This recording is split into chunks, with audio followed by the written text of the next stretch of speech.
ರಾಜ್ಯದಲ್ಲಿ 3 ಕ್ಷೇತ್ರಗಳಲ್ಲಿ ನಡೆದಿದ್ದ ಉಪಚುನಾವಣೆಯ ಫಲಿತಾಂಶ ನಾಳೆ ಹೊರಬೀಳಲಿದೆ. ಮೈತ್ರಿ ಪಕ್ಷ ಹಾಗೂ ಕಾಂಗ್ರೆಸ್ಗೆ ಈ ಚುನಾವಣೆ ಪ್ರತಿಷ್ಠೆ ಪ್ರಶ್ನೆಯಾಗಿದ್ದು, ಯಾವ ಕ್ಷೇತ್ರದಲ್ಲಿ ಯಾರಿಗೆ ಗೆಲುವು ಸಿಗಲಿದೆ ಅನ್ನೋದನ್ನ ಕಾದು ನೋಡಬೇಕು. ಅಲ್ಲದೆ ಇನ್ನು ನಾಳೆ ಉಪಚುನಾವಣೆ ಫಲಿತಾಂಶದ ಹಿನ್ನೆಲೆಯಲ್ಲಿ ಹೈ ವೋಲ್ಟೇಜ್ ಕ್ಷೇತ್ರವಾದ ಚನ್ನಪಟ್ಟಣದಲ್ಲಿ ಮತ ಎಣಿಕೆಗೆ ಜಿಲ್ಲಾಡಳಿತ ಸಕಲ ರೀತಿಯಲ್ಲೂ ಸಿದ್ಧತೆ ಮಾಡಿಕೊಂಡಿದೆ.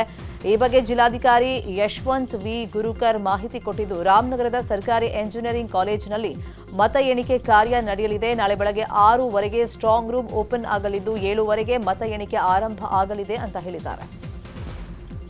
23ನೇ ತಾರೀಕಿಗೆ ಇಟ್ಕೊಂಡಿದ್ದೀವಿ.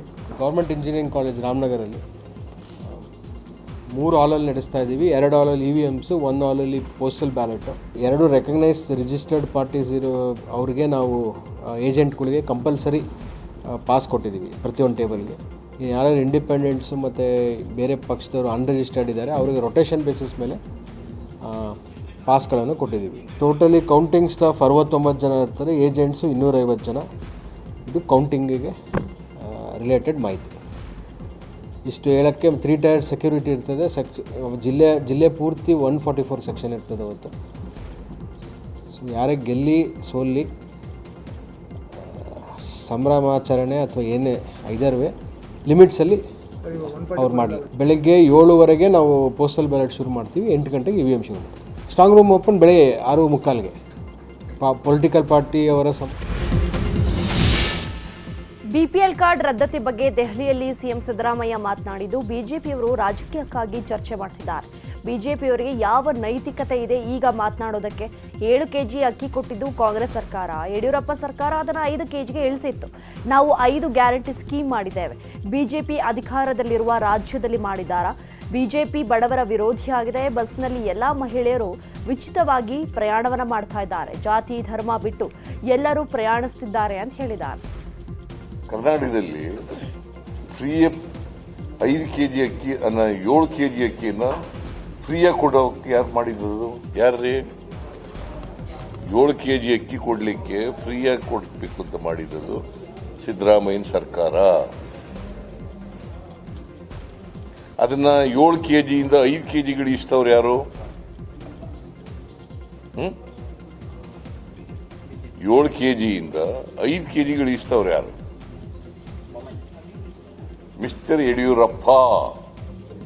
Mr. Ashoka was in his cabinet. Mr. Ashoka, now he is a leader of the opposition. He was in the Yediyurappa's cabinet. ಈಗ ಅಲ್ಲದೆ ಗ್ಯಾರಂಟಿಗಳಿಗೆ ದುಡ್ಡಿಲ್ಲ ಎಂಬ ಬಿಜೆಪಿ ಆರೋಪ ವಿಚಾರವಾಗಿ ಮಾತನಾಡಿ, ಎಲ್ಲಿ ದುಡ್ಡಿಲ್ಲ, ಯಾವುದಕ್ಕೆ ದುಡ್ಡಿಲ್ಲ ಹೇಳಿ, ಸುಮ್ಮನೆ ಬಿಜೆಪಿ ಆರೋಪ ಮಾಡ್ತಾ ಇದೆ. ಬಜೆಟ್ನಲ್ಲಿ 1,20,000 ಕೋಟಿ ಅನುದಾನವನ್ನು ಅಭಿವೃದ್ಧಿಗೆ ಇಟ್ಟಿದ್ದೇವೆ. ಅವರ ಕಾಲದಲ್ಲಿ ಎಷ್ಟಿಟ್ಟಿದ್ರು? ಈ ರೀತಿ ಪ್ರಶ್ನೆ ಮಾಡಿದ್ದಾರೆ. ಇನ್ನು ನಬಾರ್ಡ್ ವಿಚಾರದಲ್ಲಿ ಕೇಂದ್ರ ಸಚಿವೆ ನಿರ್ಮಲಾ ಸೀತಾರಾಮನ್ ಭೇಟಿ ಮಾಡಿದ್ದೇನೆ. ಕಳೆದ ವರ್ಷ 5,600 ಕೋಟಿ ಲೋನ್ ಕೊಟ್ಟಿದ್ರು. ಈ ವರ್ಷ ಕೇವಲ 2,340 ಕೋಟಿ ಕೊಟ್ಟಿದ್ದಾರೆ. ಇದರಿಂದ 58% ಹಣ ಕಡಿಮೆಯಾಗಿದೆ ಅಂತ ಹೇಳಿದ್ದಾರೆ. ಮಾಡ್ತಾ ಇರ್ತಕ್ಕಂಥ ದ್ರೋಹ. ಯಾಕಂದ್ರೆ ನಬಾರ್ಡ್ನವರು ನಮಗೆ ಫ್ರೀಯಾಗಿ ಏನು ಕೊಡಲ್ಲ, 4% ರೇಟ್ನಲ್ಲಿ ಕೊಡ್ತಾರೆ. ಇಂಟ್ರೆಸ್ಟ್ ಕಮ್ಮಿ ರೇಟ್ನಲ್ಲಿ ಕೊಡ್ತಾರೆ. ಗೊತ್ತಾಯ್ತಾ? ನೀವು 5 ವರ್ಷದಿಂದ ತಗೊಂಡು ನೋಡಿ ಅಂಕಿಅಂಶಗಳೆಲ್ಲ. 5,000 ಕೋಟಿ ಮೇಲೆ ಇರೋದು, ಮತ್ತೆ ಯಾವಾಗಲೂ ಪ್ಲಸ್ ಆಗ್ತದೆ ಹೊರತು ಮೈನಸ್ ಆಗಲ್ಲ. ಈ ಸಾರಿ 58% ಮೈನಸ್. ಇಲ್ಲ, ಎಲ್ಲ ರಾಜ್ಯಗಳಿಗೂ ಮಾಡಿದ್ದಾರೆ. ರಿಸರ್ವ್ ಬ್ಯಾಂಕ್ನವರು ಒಪ್ಪಲಿಲ್ಲ. ಈಗ ನನಗೆ ಗೊತ್ತಿಲ್ಲ, ನನಗೆ ನಿರ್ಮಲಾ ಸೀತಾರಾಮನ್ ಅವ್ರನ್ನ ಭೇಟಿ ಮಾಡಿದ್ದೆ. ಬೆಳಿಗ್ಗೆ ಭೇಟಿ ಮಾಡಿ ಎಲ್ಲ ಎಕ್ಸ್ಪ್ಲೇನ್ ಮಾಡಿದೆ. ಈಗ 6 ವರ್ಷಗಳಿಂದ ನಮಗೆ ಜಾಸ್ತಿ ಕೊಟ್ಟಿದ್ದಾರೆ, ಈಗ ಕಮ್ಮಿ ಮಾಡಿಬಿಟ್ರೆ ಹೆಂಗಮ್ಮ? ನಾವು ನೋಡಿ 5 ಲಕ್ಷದವರೆಗೆ ಫ್ರೀಯ ಬಡ್ಡಿ ರಹಿತವಾಗಿ ಕೊಡ್ತೀವಿ. ರೈತರಿಗೆ ಎಷ್ಟು? ಬಿಪಿಎಲ್ ಕಾರ್ಡ್ ವಿಚಾರದಲ್ಲಿ ಸಿಎಂ ಖಡಕ್ ಸೂಚನೆ ಕೊಡ್ತಾ ಇದ್ದಂತೆ ಅಲರ್ಟ್ ಆದ ಆಹಾರ ಸಚಿವ KH ಮುನಿಯಪ್ಪ ನಿನ್ನೆ ಮಹತ್ವದ ಸುದ್ದಿಗೋಷ್ಠಿಯನ್ನು ನಡೆಸಿದರು. ಈ ವೇಳೆ ಮಾತನಾಡಿದ ಮುನಿಯಪ್ಪ, ಒಂದು ವೇಳೆ ಅರ್ಹರಿದ್ದು APL ಆಗಿ ಬದಲಾಗಿದ್ರೆ ಮತ್ತೆ BPL ಕಾರ್ಡ್ ನೀಡೋದಕ್ಕೆ ಕ್ರಮ ಕೈಗೊಳ್ತೀವಿ ಅಂತ ಹೇಳಿದ್ದಾರೆ. ಇನ್ನೊಂದು ವಾರದಲ್ಲಿ ಎಲ್ಲ ಸಮಸ್ಯೆ ಬಗೆಹರಿಯುತ್ತೆ ಅಂತಾನೂ ತಿಳಿಸಿದ್ದಾರೆ. ಮಾನ್ಯ ಮುಖ್ಯಮಂತ್ರಿಗಳು ನಮಗೆ ಆದೇಶ ಕೊಟ್ಟಿದ್ದಾರೆ. ಇದನ್ನು ನಾವು ಜಾರಿ ಮಾಡೋದಕ್ಕೆ ತೀರ್ಮಾನ ಮಾಡು. ಅಧಿಕಾರಿಗಳೇ ಈಗಾಗಲೇ ನಾವು ಬೆಳಗ್ಗೆ 10 ಗಂಟೆಯಿಂದ ತೀರ್ಮಾನ ಮಾಡಿದ್ದೀವಿ. ಮತ್ತು APL ಅವರು ಯಥಾಸ್ಥಿತಿಯಲ್ಲೇ ಇರ್ತಾರೆ. ಯಾರ್ಯಾರು BPLಲ್ಲಿದ್ದವರು APLಗೆ ಹೋಗಿದ್ದಾರೆ, ಯಾರಿಗೆ ನಿನ್ನೆ ಮೊನ್ನೆ ಎಲ್ಲ ಮಾಧ್ಯಮದ ಮುಂದೆ ಹೋಗಿ ನಮಗೆ ಕಾರ್ಡ್ ಇಲ್ಲ, ನಮ್ಮ ಮನೆಯಲ್ಲಿ ಗಂಡಸರಿಲ್ಲ, ನಮ್ಮ ಮನೆಯಲ್ಲಿ ದುಡಿಯೋರಿಲ್ಲ, ನಮಗೆ ಕಾರ್ಡ್ ನಿಲ್ಲಿಸಿದ್ದಾರೆ ಅಂತ ಹೇಳಿದ್ರು ಎಲ್ರಿಗೂ ಕೂಡ ಲಾಗಿನ್ಗೆ ವಾಪಸ್ ತಂದು 1 ವಾರದಲ್ಲಿ ಅದನ್ನೆಲ್ಲ ಕರೆಕ್ಟ್ ಮಾಡಿ ಮತ್ತೆ ಅವರೆಲ್ರಿಗೂ ಅಕ್ಕಿ ಕೊಡ್ತೀವಿ. ಯಾರ್ಯಾರು ಹಿಂದೆ BPLಲ್ಲಿದ್ದರು ಅವರೆಲ್ರಿಗೂ ಮತ್ತೆ ಅಕ್ಕಿ ಸಿಕ್ಕುವಂಥ ಕೆಲಸ ಮಾಡ್ತೀವಿ. APL ಯಾರ್ಯಾರಿದ್ದಾರೆ ಅವರು ಅಲ್ಲೇ ಇರ್ತಾರೆ, ಅವರ ಕಾರ್ಡ್ ಯಾವುದು ರದ್ದು ಮಾಡೋದಿಲ್ಲ. ಮಾನ್ಯ ಮುಖ್ಯಮಂತ್ರಿಗಳು ಜಯನಗರ ವಿಧಾನಸಭಾ ಕ್ಷೇತ್ರಕ್ಕೆ ಬಿಜೆಪಿ ನಾಯಕರು ಭೇಟಿ ಕೊಟ್ಟು ಪರಿಶೀಲನೆಯನ್ನ ಮಾಡಿದ್ದಾರೆ. BPL ಕಾರ್ಡ್ ವಂಚಿತ ಬಡವರ ಮನೆಗೆ ಭೇಟಿ ಕೊಟ್ಟು ಸಮಸ್ಯೆಯನ್ನು ಆಲಿಸಿದ್ರು. ಜಯನಗರದ ಪುಟ್ಟಯ್ಯನಪಾಳ್ಯದ ಸ್ಲಂಗೆ ಭೇಟಿ ಕೊಟ್ಟಿದ್ದ ಬೊಮ್ಮಾಯಿ, ಆರ್ ಅಶೋಕ್, ಶಾಸಕ CK ರಾಮಮೂರ್ತಿ ಪರಿಶೀಲನೆಯನ್ನ ಮಾಡಿದ್ದಾರೆ. ಬಡವರ ಅನ್ನವನ್ನ ಕಸ್ಕೊಳ್ಳುವಂತ ಕೆಲಸ ಈ BPL ಕಾರ್ಡ್ ರದ್ದಾಗಿದೆ. ಈಗ ನಾವು ನೋಡಿದ್ವಿ, ಅತ್ಯಂತ ಕಟ್ಕಡೆ, ಅತ್ಯಂತ ಸ್ಲಮ್ನಲ್ಲಿರುವಂತ ಒಂದು ಮನೆಯಲ್ಲಿ ಒಬ್ರು ವಾಸ ಮಾಡೋಕ್ಕಾಗಲ್ಲ. ಅಂಥದ್ರಲ್ಲಿ 7-8 ಜನ ಇದ್ದಾರೆ. ಯಾವುದೇ ಸರ್ಕಾರಿ ಕೆಲಸ ಇಲ್ಲ, ಯಾವ ಕೆಲಸನೂ ಇಲ್ಲ, ಮನೆ ಕೆಲಸ ಮಾಡ್ಕೊಂಡಿರೋರು, ತಿಂಗಳಿಗೆ 3,000 2,000 ತಗೊಳ್ಳೋರು. BPL card ರದ್ದಾಗಿದೆ. ಮಾತೆತ್ತಿದ್ರೆ ಮಂತ್ರಿಗಳು, ಮುಖ್ಯಮಂತ್ರಿಗಳು, IT ಮತ್ತು ಸರ್ಕಾರಿ ನೌಕರರು ಅಂತ ಸರ್ಕಾರಿ ನೌಕರರು. ಅರ್ಹರ BPL ಕಾರ್ಡ್ ರದ್ದು ವಿಚಾರಕ್ಕೆ ಸರ್ಕಾರದ ವಿರುದ್ಧ ಬಿಜೆಪಿ ರಾಜ್ಯಾಧ್ಯಕ್ಷ BY ವಿಜಯೇಂದ್ರ ಕಿಡಿಕಾರಿದ್ದಾರೆ. ಸರ್ಕಾರಕ್ಕೆ ಜನ ಇವತ್ತು ಉಗಿತಿದ್ದಾರೆ, ಆದರೂ ಸಿದ್ದರಾಮಯ್ಯಗೆ ಬಡವರ ಮೇಲೆ ಕಾಳಜಿ ಇಲ್ಲ. ಯಾವ ಆಧಾರದ ಮೇಲೆ BPL ಕಾರ್ಡ್ ರದ್ದು ಮಾಡಿದ್ರಿ ಎಂದು ವಿಜಯೇಂದ್ರ ಪ್ರಶ್ನೆ ಮಾಡಿದ್ದಾರೆ. ರಾಷ್ಟ್ರೀಯ ಆಹಾರ ಭದ್ರತೆ ಕಾಯ್ದೆ ಅಡಿಯಲ್ಲಿ ಫುಡ್ ಸೆಕ್ಯೂರಿಟಿ ಆಕ್ಟ್ ಕೇಂದ್ರ ಸರ್ಕಾರ, ನರೇಂದ್ರ ಮೋದಿಜಿ ಸರ್ಕಾರ 92.50 92.5% ಅಷ್ಟು ಇವತ್ತು ಸಹಾಯವನ್ನು ಮಾಡ್ತಕ್ಕಂಥದ್ದು ಫುಡ್ ಸೆಕ್ಯೂರಿಟಿ ಆಕ್ಟ್ ಅಡಿಯಲ್ಲಿ. ಇನ್ನು ಬಾಕಿ ಉಳಿದಿರ್ತಕ್ಕಂಥ 7.5% ಮಾತ್ರ ರಾಜ್ಯ ಸರ್ಕಾರ ನೀಡ್ತಕ್ಕಂಥದ್ದು. ಯಾವ ಆಧಾರದ ಮೇಲೆ ಇವತ್ತು ಬಡವರ ಒಂದು BPL ಕಾರ್ಡ್ಗಳನ್ನು ಕಿತ್ತಾಕ್ತಕ್ಕಂಥ ಕೆಲಸ ನಿಮ್ಮ ಸರ್ಕಾರ ಮಾಡ್ತಾ ಇದೆ? ಆಧಾರ ಏನು, ಮಾನದಂಡ ಏನು? ಒಂದೇ ಕಲ್ಲಿಗೆ 2 ಹಕ್ಕಿಯನ್ನು ಹೊಡಿತಕ್ಕಂಥ ಕೆಲಸ ರಾಜ್ಯದ ಮುಖ್ಯಮಂತ್ರಿಗಳು ಕಾಂಗ್ರೆಸ್. BPL ಕಾರ್ಡ್ ರದ್ದು ವಿಚಾರವಾಗಿ MLC ಎನ್ ರವಿಕುಮಾರ್ ಸರ್ಕಾರದ ವಿರುದ್ಧ ವಾಗ್ದಾಳಿಯನ್ನ ಮಾಡಿದ್ದಾರೆ. ರಾಜ್ಯದಲ್ಲಿರುವ ಸಿದ್ದರಾಮಯ್ಯ ಸರ್ಕಾರ ಸೈಟ್ಗಳನ್ನಷ್ಟೇ ದರೋಡೆ ಮಾಡೋ ಸರ್ಕಾರವಲ್ಲ, BPL ಕಾರ್ಡ್ ಕೂಡ ದರೋಡೆ ಮಾಡ್ತಾ ಇದೆ. ಕಾರ್ಡ್ ರದ್ದಾಗಿರುವುದು ಬಡವರ ಮುಂದಿನ ಜೀವನದ ಪ್ರಶ್ನೆಯಾಗಿದೆ ಅಂತ ಕಿಡಿಕಾರಿದ್ದಾರೆ. ನಮ್ಮ ರಾಜ್ಯದಲ್ಲಿರ್ತಕ್ಕಂಥ ಸಿದ್ದರಾಮಯ್ಯ ಸರ್ಕಾರ ಏನಿದೆ, ಬರೇ ಸೈಟ್ಗಳನ್ನು ದರೋಡೆ ಮಾಡ್ತಕ್ಕಂಥ ಸರ್ಕಾರ ಮಾತ್ರ ಅಲ್ಲ, ಬಡವರ BPL ಕಾರ್ಡ್ಗಳನ್ನು ಕೂಡ ದರೋಡೆ ಮಾಡ್ತಕ್ಕಂಥ ಸರ್ಕಾರ ಆಗಿದೆ. BPL ಪರಿಷ್ಕರಣೆಗೆ ಕೇಂದ್ರ ಮಾನದಂಡದ ನೆಪ ಬೇಡ ಅಂತ ಕೇಂದ್ರ ಸಚಿವ ಪ್ರಹ್ಲಾದ್ ಜೋಶಿ ರಾಜ್ಯ ಸರ್ಕಾರದ ವಿರುದ್ಧ ವಾಗ್ದಾಳಿಯನ್ನ ಮಾಡಿದ್ದಾರೆ. ಈ ಬಗ್ಗೆ ದೆಹಲಿಯಲ್ಲಿ ಮಾತನಾಡಿದ ಅವರು, ಬಡವರ ಅನ್ನದ ವಿಷಯದಲ್ಲಿ ರಾಜಕಾರಣ ಮಾಡಬೇಡಿ, ಗ್ಯಾರಂಟಿಗಳಿಂದ ನುಣುಚಿಕೊಳ್ಳೋದಕ್ಕೆ BPL ಕಾರ್ಡ್ ಪರಿಷ್ಕರಣೆ ಮಾಡಲಾಗ್ತಿದೆ. ಇದಕ್ಕೆ ಕೇಂದ್ರ ಸರ್ಕಾರದ ಮಾನದಂಡದ ನೆಪ ಹೇಳೋದು ತರವಲ್ಲ. BPL ಕಾರ್ಡ್ಗಳಿಗೆ ಕೇಂದ್ರದಿಂದ ಮಾನದಂಡ ವಿಧಿಸಿ ಬಹಳ ದಿನಗಳೇ ಆಗಿದೆ. ಇಷ್ಟು ದಿನ ಬಿಟ್ಟು ಈಗ್ಯಾಕೆ BPL ಕಾರ್ಡ್ ರದ್ದು ಅಂತ ಪ್ರಶ್ನೆ ಮಾಡಿದ್ದಾರೆ. ಮೋದಿ ಬಂದು ದಿನ ಬೆಳಿಗ್ಗೆ ಇದ್ರೆ ಅವರು RTI ಆಕ್ಟಿವಿಸ್ಟ್ಗಳು ಹೊಸ ಪ್ರೂಫ್ಗಳನ್ನು ಕೊಡ್ತಾ ಇದ್ದಾರೆ. ಇವತ್ತು 1-2 ಏನೋ ಪ್ರೂಫ್ ಕೊಟ್ಟಿದ್ದಾರೆ. ಇದೆಲ್ಲ ಡೈವರ್ಟ್ ಮಾಡೋದಕ್ಕೆ ಕೇಂದ್ರ ಸರ್ಕಾರದ ಮೇಲೆ ಆರೋಪವನ್ನು ಮಾಡೋ ಸಂಬಂಧ ಇದನ್ನು ಹೇಳ್ತಾ ಇದ್ದಾರೆ ಹೊರತಾಗಿ ಭಾರತ ಸರ್ಕಾರ. ಮತ್ತು ಇದು ನಬಾರ್ಡ್ ಸಿಸ್ಟಮ್ ಮೋದಿ ಬಂದ ಮೇಲೆ ಮಾಡಿದ್ದಲ್ಲ. ನಬಾರ್ಡಕ್ಕೆ ಏನೋ ದುಡ್ಡು ಫೈನಾನ್ಸ್ ನಾವು ಕೊಡ್ತೀವಿ. ಇದು ಭಾಳ ವರ್ಷಗಳಿಂದ ಇದೆ. 2013-14 ನೀವು ತೆಗೆದುಕೊಂಡ್ರೆ ಅವತ್ತಿನಿಂದನೂ ಇದಿದ್ದೇ ಇದೆ. ಸರ್ಕಾರಿ ಆಸ್ಪತ್ರೆಗಳಲ್ಲಿ ಚಿಕಿತ್ಸಾ ದರ ಹೆಚ್ಚಳ ಹಿನ್ನೆಲೆ ಸಂಜಯ್ ಗಾಂಧಿ ಆಸ್ಪತ್ರೆಗೆ ವಿಪಕ್ಷ ನಾಯಕ ಆರ್ ಅಶೋಕ್ ಭೇಟಿ ನೀಡಿ ಪರಿಶೀಲನೆ ಮಾಡಿದರು. ಬಳಿಕ ಮಾತನಾಡಿದ ಅಶೋಕ್, ಸಿದ್ದರಾಮಯ್ಯನವರ ಸರ್ಕಾರ 16 ತಿಂಗಳಲ್ಲಿ ಬಡವರ ತಲೆ ಮೇಲೆ ಚಪ್ಪಡಿ ಇಡುವ ಕೆಲಸ ಮಾಡ್ತಾ ಇದೆ. ರಾಜ್ಯದಲ್ಲಿ ನಿತ್ಯ ಉಪಯೋಗಿ ವಸ್ತುಗಳ ಮೇಲೆ ಬೆಲೆ ಗಗನಕ್ಕೇರಿದೆ. ಹಾಲು, ಆಲ್ಕೋಹಾಲ್ ಹೆಚ್ಚು ಮಾಡಿದ್ದಾರೆ ಅಂತ ವಾಗ್ದಾಳಿಯನ್ನ ಮಾಡಿದ್ದಾರೆ. ರಾಜ್ಯದಲ್ಲಿರ್ತಕ್ಕಂಥ ಕಾಂಗ್ರೆಸ್ ಸರ್ಕಾರ, ಸಿದ್ದರಾಮಯ್ಯನವರ ಸರ್ಕಾರ ಬಂದಂಥ 16 ತಿಂಗಳಲ್ಲಿ ಪ್ರತಿ ತಿಂಗಳು ಕೂಡ ಬಡವರ ತಲೆ ಮೇಲೆ ಚಪ್ಪಡಿ ಎಳೆಯುವಂಥ ಕೆಲಸವನ್ನು ಮಾಡ್ತಾ ಇದ್ದಾರೆ. ಈಗ ಏಕಾಏಕಿ ರಿಜಿಸ್ಟ್ರೇಷನ್ ಫೀಸನ್ನು ಜಾಸ್ತಿ ಮಾಡಿದ್ದಾರೆ.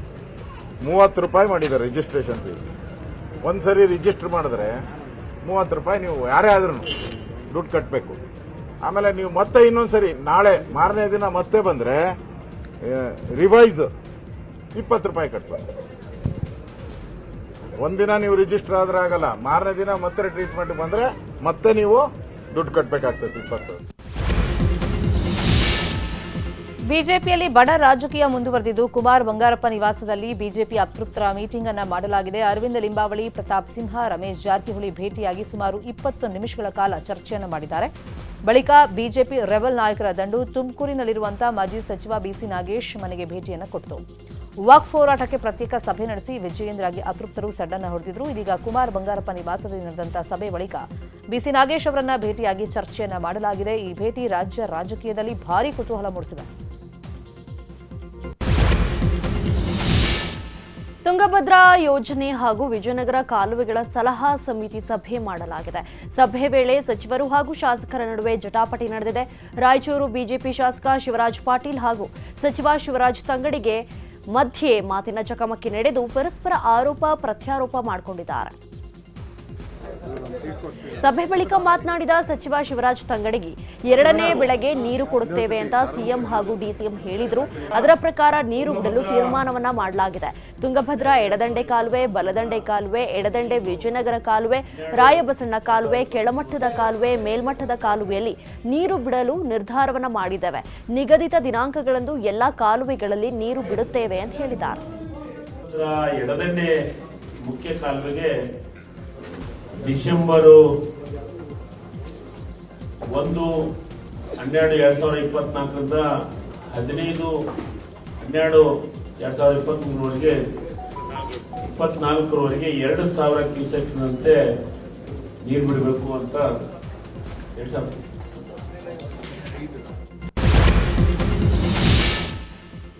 ವಿಶ್ವ ಮೀನುಗಾರಿಕೆ ದಿನಾಚರಣೆ ಕಾರ್ಯಕ್ರಮವನ್ನು ಉತ್ತರ ಕನ್ನಡ ಜಿಲ್ಲೆಯ ಮುರುಡೇಶ್ವರದಲ್ಲಿ ಹಮ್ಮಿಕೊಳ್ಳಲಾಗಿತ್ತು. ಈ ಕಾರ್ಯಕ್ರಮವನ್ನು ಡಿಸಿಎಂ ಡಿಕೆ ಶಿವಕುಮಾರ್ ಉದ್ಘಾಟನೆ ಮಾಡಿದರು. ಮೀನುಗಾರಿಕಾ ಸಚಿವ ಮಂಕಾಳ ವೈದ್ಯ, ಆರ್ವಿ ದೇಶಪಾಂಡೆ ಸೇರಿದಂತೆ ಶಾಸಕರು ಕಾರ್ಯಕ್ರಮದಲ್ಲಿ ಪಾಲ್ಗೊಂಡಿದ್ದರು. ಉಡುಪಿ, ದಕ್ಷಿಣ ಕನ್ನಡ ಜಿಲ್ಲೆಯಿಂದ ಮೀನುಗಾರರು ಆಗಮಿಸಿದರು.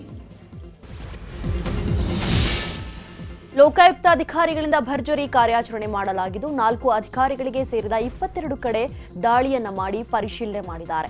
ಕಾವೇರಿ ನಿಗಮ ನಿಯಮಿತ ವ್ಯವಸ್ಥಾಪಕ ನಿರ್ದೇಶಕ ಮಹೇಶ್ಗೆ ಸೇರಿದ 6.89 ಕೋಟಿ ಆಸ್ತಿ ಪತ್ತೆಯಾಗಿದ್ದರೆ, ತಿಪ್ಪೇಸ್ವಾಮಿ ಬೆಂಗಳೂರು ನಗರ ಯೋಜನಾ ಘಟಕದ ನಿರ್ದೇಶಕ ತಿಪ್ಪೇಸ್ವಾಮಿ ಬಳಿ 2.5 ಕೋಟಿ ಮೌಲ್ಯದ ಆಸ್ತಿ ಪತ್ತೆಯಾಗಿದೆ. ಇನ್ನು ಬೆಂಗಳೂರು ದಕ್ಷಿಣ ಅಬಕಾರಿ ಅಧೀಕ್ಷಕ ಮೋಹನ್ ಕೆ ಅವರಿಗೆ ಸೇರಿದ 4 ಕೋಟಿ ಮೌಲ್ಯದ ಆಸ್ತಿ ಪತ್ತೆಯಾಗಿದ್ದರೆ, ಹಿರಿಯ ಭೂ ವಿಜ್ಞಾನಿ ಕೃಷ್ಣವೇಣಿಗೆ ಸೇರಿದ 11.93 ಕೋಟಿ ಆಸ್ತಿ ಪತ್ತೆಯಾಗಿದೆ.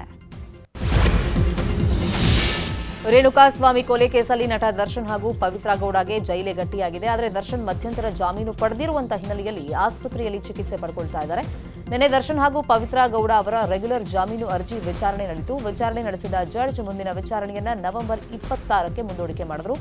ದರ್ಶನ್ ಪರ ವಕೀಲರು ಕೋರ್ಟ್ಗೆ ಮೆಡಿಕಲ್ ಹೆಲ್ತ್ ರಿಪೋರ್ಟ್ ಸಲ್ಲಿಕೆ ಮಾಡಿದರು. ಬಿಜಿಎಸ್ ಆಸ್ಪತ್ರೆಯಲ್ಲಿ ಚಿಕಿತ್ಸೆ ಪಡೆದಿರುವಂತಹ ದರ್ಶನ್ಗೆ ಖಾಕಿ ಮತ್ತೆ ಶಾಕ್ ಕೊಟ್ಟಿದೆ. ಸ್ವಾಮಿ ಕೊಲೆ ನಡೆದ ಸ್ಥಳದಲ್ಲಿ ದರ್ಶನ್ ಇರುವಂತಹ ಮತ್ತೆರಡು ಫೋಟೋಗಳನ್ನು ಪೊಲೀಸರು ರಿಟ್ರೀವ್ ಮಾಡಿದ್ದಾರೆ. ಈ 2 ಫೋಟೋಗಳನ್ನು ಅಡಿಷನಲ್ ಚಾರ್ಜ್ ಶೀಟ್ನಲ್ಲಿ ಸೇರಿಸಲಾಗಿದೆಯಂತೆ. ಇನ್ನು 1000ಕ್ಕೂ ಹೆಚ್ಚು ಪುಟಗಳ ಹೆಚ್ಚುವರಿ ಚಾರ್ಜ್ ಶೀಟ್ನಲ್ಲಿ ಈ 2 ಫೋಟೋಗಳು ಇವೆ ಅಂತ ಹೇಳಲಾಗ್ತಾ ಇದೆ. ನಟ ದರ್ಶನ್ ಜಾಮೀನು ಅರ್ಜಿ ವಿಚಾರವಾಗಿ ಗೃಹ ಸಚಿವ ಡಾಕ್ಟರ್ ಜಿ ಪರಮೇಶ್ವರ್ ಪ್ರತಿಕ್ರಿಯೆ ಕೊಟ್ಟಿದ್ದಾರೆ. ದರ್ಶನ್ ಸದ್ಯ ಆಸ್ಪತ್ರೆಯಲ್ಲಿ ಟ್ರೀಟ್ಮೆಂಟ್ ಪಡೆಯುತ್ತಿದ್ದಾರೆ. ಚಿಕಿತ್ಸೆ ಮುಗಿದ ಬಳಿಕ ವಾಪಸ್ ಜೈಲಿಗೆ ಹೋಗಬೇಕಾಗತ್ತೆ. ಅವರು ಮುಂದುವರೆದು ಬೇಲ್ ಕೇಳಬಹುದು.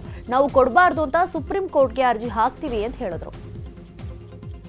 ಕೊಲೆ ಆರೋಪಿ ದರ್ಶನ್ ಬಿಜಿಎಸ್ ಆಸ್ಪತ್ರೆಯಲ್ಲಿ ಚಿಕಿತ್ಸೆಯನ್ನು ಪಡೆದಿದ್ದಾರೆ. ಆಸ್ಪತ್ರೆಯಲ್ಲಿರುವ ದರ್ಶನ್ಗೆ ಇನ್ನೂ ಶಸ್ತ್ರಚಿಕಿತ್ಸೆಯ ದಿನಾಂಕ ನಿಗದಿಯಾಗಿಲ್ಲ. ಈ ಬಗ್ಗೆ ಕೋರ್ಟ್ಗೆ ವರದಿ ಸಲ್ಲಿಸಲಾಗಿದೆ.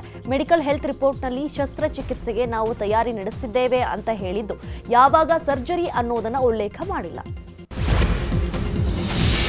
ರಾಜ್ಯಾದ್ಯಂತ ಸರ್ಕಾರಿ ಆರೋಗ್ಯ ಕೇಂದ್ರಗಳಿಗೆ ಶಕ್ತಿ ತುಂಬುವಂತ ಸಲುವಾಗಿ ಆರಂಭಿಸಲಾಗಿರುವಂತಹ ಸೌರ ಸ್ವಾಸ್ಥ್ಯ ಯೋಜನೆಗೆ ಅಧಿಕೃತ ಚಾಲನೆ ಸಿಕ್ಕಿದೆ.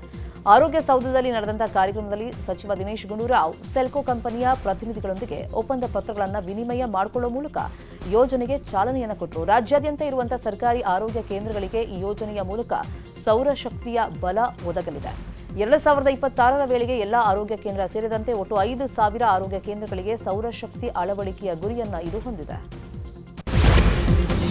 ಲಕ್ಷಾಂತರ ಮೌಲ್ಯದ ಚಿನ್ನಾಭರಣ, ಹಣವಿದ್ದ ಬ್ಯಾಗ್ ಹಿಂದಿರುಗಿಸುವ ಮೂಲಕ ಪ್ರಾಮಾಣಿಕತೆ ಮೆರೆದಿರುವಂತಹ ಘಟನೆ ಹುಬ್ಬಳ್ಳಿಯಲ್ಲಿ ನಡೆದಿದೆ.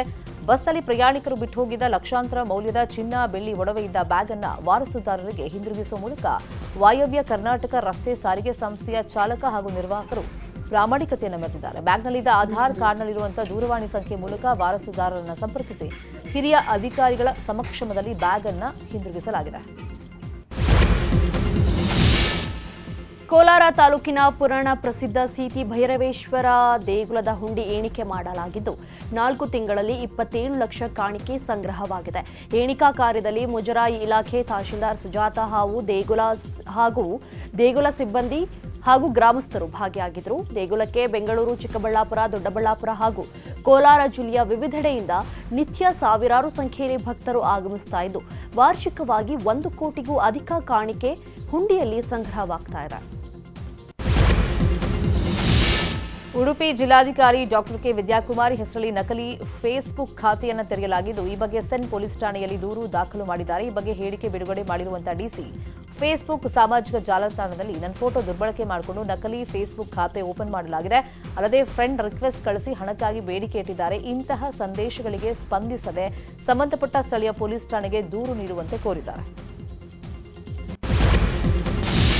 ಜಿಲ್ಲಾಸ್ಪತ್ರೆ ಆಂಬ್ಯುಲೆನ್ಸ್ನಲ್ಲಿ ಕಾರ್ಯಕ್ರಮಕ್ಕೆ ಚೇರ್ ಸಪ್ಲೈ ಮಾಡಿರುವಂತಹ ಘಟನೆ ಚಿತ್ರದುರ್ಗ ಜಿಲ್ಲೆಯಲ್ಲಿ ನಡೆದಿದೆ. ಸಮಯಕ್ಕೆ ಸರಿಯಾಗಿ ರೋಗಿಗಳಿಗೆ ಆಂಬ್ಯುಲೆನ್ಸ್ ಸಿಗೋದಿಲ್ಲ ಅನ್ನೋ ಸಾರ್ವಜನಿಕರ ಆರೋಪದ ಮಧ್ಯದಲ್ಲಿ ಆಂಬ್ಯುಲೆನ್ಸ್ನಲ್ಲಿ ಚೇರ್ ಸಾಗಾಟವನ್ನ ಮಾಡಲಾಗಿದೆ. ತರಾಸು ರಂಗಮಂದಿರದಲ್ಲಿ ಚಿತ್ರದುರ್ಗ ಮೆಡಿಕಲ್ ಕಾಲೇಜ್ ವತಿಯಿಂದ ಆಯೋಜಿಸಿದ್ದ ಕನ್ನಡ ರಾಜ್ಯೋತ್ಸವ ಕಾರ್ಯಕ್ರಮಕ್ಕೆ ಕುರ್ಚಿಗಳನ್ನು ಸಪ್ಲೈ ಮಾಡಿಸಿ ಅಧಿಕಾರಿಗಳು ಎಡವಟ್ಟನ್ನ ಮಾಡಿದ್ದಾರೆ. ರೋಗಿಗಳಿಗೆ ಸಿಗಬೇಕಾದ ಆಂಬ್ಯುಲೆನ್ಸ್ ಸೌಲಭ್ಯ ಅಧಿಕಾರಿಗಳಿಂದ ದುರ್ಬಳಕೆಯಾಗಿದ್ದು ಅವರ ವಿರುದ್ಧ ಸಾರ್ವಜನಿಕರು ಕ್ರಮಕ್ಕೆ ಆಗ್ರಹವನ್ನ ಮಾಡಿದ್ದಾರೆ.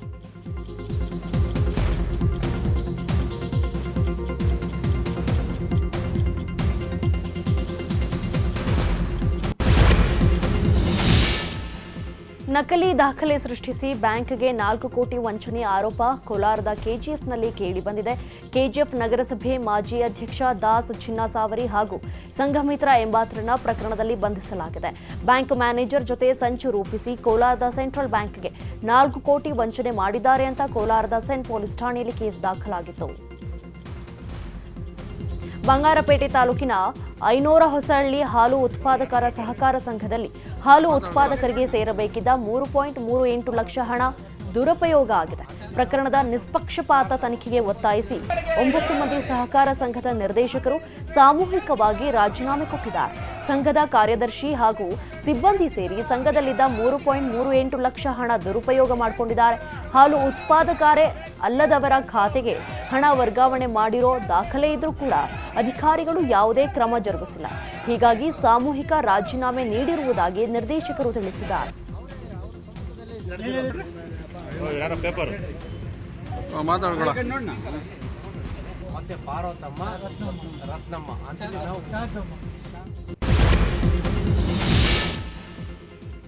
ಎಂಬತ್ತೇಳನೇ ಅಖಿಲ ಭಾರತ ಕನ್ನಡ ಸಾಹಿತ್ಯ ಸಮ್ಮೇಳನ ಅಂಗವಾಗಿ ಕೋಲಾರಕ್ಕೆ ಕನ್ನಡ ಜ್ಯೋತಿ ಹೊತ್ತಿರುವ ಕನ್ನಡ ರಥಯಾತ್ರೆ ಆಗಮಿಸಿದೆ. ರಥಯಾತ್ರೆಗೆ ಅದ್ದೂರಿಯಾಗಿ ಸ್ವಾಗತ ದೊರೆತಿದ್ದು ಕೋಲಾರ ಸಂಸದ ಮಲೇಶ್ ಬಾಬು, ಶಾಸಕ ಕೊತ್ತೂರು ಮಂಜುನಾಥ್, ಜಿಲ್ಲಾಧಿಕಾರಿ ಅಕ್ರಂ ಪಾಷಾ ಸೇರಿದಂತೆ ಹಲವು ಗಣ್ಯರು ಕನ್ನಡ ಜ್ಯೋತಿ ರಥವನ್ನು ಅದ್ದೂರಿಯಾಗಿ ಸ್ವಾಗತಿಸಿದರು. ಕನ್ನಡ ಜ್ಯೋತಿ ರಥವನ್ನು ಕೋಲಾರ ನಗರದ ವಿವಿಧ ಮುಖ್ಯ ರಸ್ತೆಗಳಲ್ಲಿ ಮೆರವಣಿಗೆ ಮಾಡಲಾಯಿತು. ಈ ವೇಳೆ ವಿವಿಧ ಕಲಾ ತಂಡಗಳು, ಶಾಲಾ ಕಾಲೇಜು ವಿದ್ಯಾರ್ಥಿಗಳು, ಕನ್ನಡಾಭಿಮಾನಿಗಳು ಹಾಗೂ ನೂರಾರು ಸಾರ್ವಜನಿಕರು ಪಾಲ್ಗೊಂಡಿದ್ದರು. ಬಹುನಿರೀಕ್ಷಿತ ಭಾರತ ಮತ್ತು ಆಸ್ಟ್ರೇಲಿಯಾ ನಡುವಿನ 5 ಪಂದ್ಯಗಳ ಬಾರ್ಡರ್ ಗವಾಸ್ಕರ್ ಟ್ರೋಫಿ ಇಂದಿನಿಂದ ಆರಂಭವಾಗಲಿದೆ. 5 ಪಂದ್ಯಗಳ ಸರಣಿಯ ಮೊದಲ ಪಂದ್ಯ ಇವತ್ತಿನಿಂದ ನಡೆಯಲಿದೆ. ವಿಶ್ವ ಟೆಸ್ಟ್ ಚಾಂಪಿಯನ್ಶಿಪ್ ಫೈನಲ್ ಪಂದ್ಯದ ಕನಸು ಕಾಣುತ್ತಿರುವ ಭಾರತ ತಂಡ ಇದೀಗ ಸರಣಿಯ ಪ್ರತಿಯೊಂದು ಪಂದ್ಯವನ್ನು ಗೆಲ್ಲಲೇಬೇಕಾದ ಅನಿವಾರ್ಯತೆ ಇದೆ. ಭಾರತೀಯ ಬ್ಯಾಟ್ಸ್ಮನ್ಗಳು ಕಾಡುವಂತಹ ಸಾಧ್ಯತೆ ಇದೆ. ರೋಹಿತ್ ಶರ್ಮಾ ಅಲಭ್ಯತೆಯಲ್ಲಿ ಹಂಗಾಮಿ ನಾಯಕ ಜಸ್ಪ್ರೀತ್ ಬೂಮ್ರಾ ತಂಡವನ್ನು ಮುನ್ನಡೆಸಲಿದ್ದಾರೆ. ಅತ್ತ ಆಸ್ಟ್ರೇಲಿಯಾ ತಂಡ ಕೂಡ ಭರ್ಜರಿ ತಯಾರಿ ನಡೆಸಿದ್ದು 5 ವರ್ಷಗಳಿನ ಹಿನ್ನಡೆಗೆ ಸೇಡು ತೀರಿಸಿಕೊಳ್ಳುವ ತವಕದಲ್ಲಿದೆ.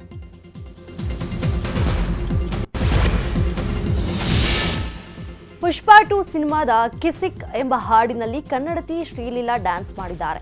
ಸದ್ಯ ಈ ಹಾಡಿನ ಮೇಲೆ ಸಿಕ್ಕಾಪಟ್ಟೆ ಹೈಪ್ ಕ್ರಿಯೇಟ್ ಆಗಿದೆ. ಯಾವಾಗ ಈ ಹಾಡನ್ನ ನೋಡ್ತೀವೋ ಅಂತ ಚಿತ್ರ ಪ್ರೇಮಿಗಳು ಕಾಯ್ತಾ ಇದ್ದಾರೆ. ಅಂದಹಾಗೆ ಕಿಸಿಕ್ ಹಾಡು ಈ ಭಾನುವಾರ ರಿಲೀಸ್ ಆಗುವ ಸಾಧ್ಯತೆ ಇದೆ.